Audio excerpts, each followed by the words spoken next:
نحمده ونصلي على رسوله الكريم اما بعد فاعوذ باللہ من الشیطان الرجیم بسم اللہ الرحمن الرحیم۔ عزیز سامعین، حضرت نافع رضی اللہ عنہ بیان کرتے ہیں، قال نافع اذن ابن عمر فی لیلۃ باردۃ بزجنان ثم قال صلوا فی رحالکم فاخبرنا ان رسول اللہ صلی اللہ علیہ وسلم كان يأمر مؤذنا يؤذن ثم يقول على أسره على صلوا في الرحال في الليلة الباردة أو المطيرة في السفر أو كما قال عليه الصلاة والسلام کہ حضرت عبداللہ بن عمر رضی اللہ عنہ نے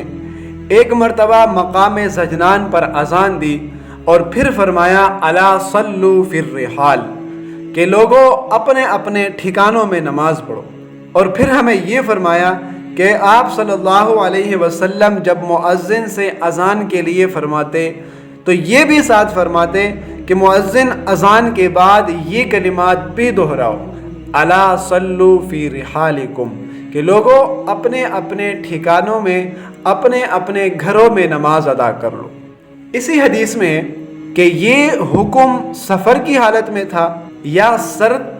اور برسات کی راتوں کے وقت تھا۔ عام طور پر یہ حکم بالکل نہیں ہے، مسجد میں نماز جماعت کے ساتھ ادا کرنے کا حکم ہے۔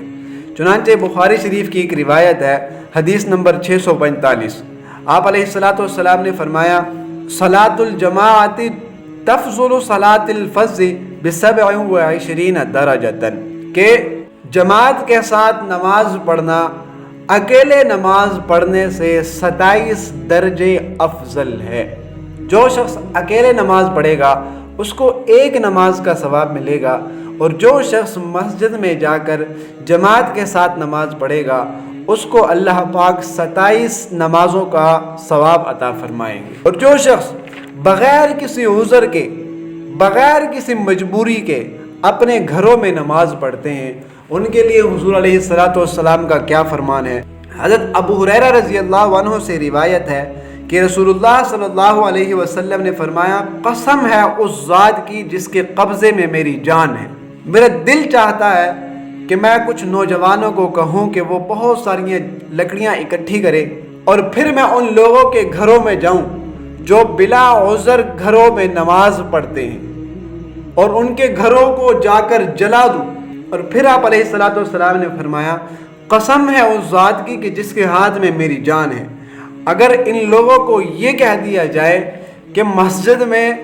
گوشت تقسیم کیا جا رہا ہے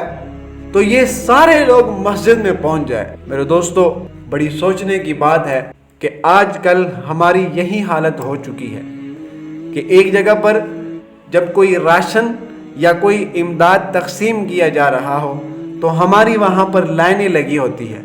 لیکن جو یہ دولت ہے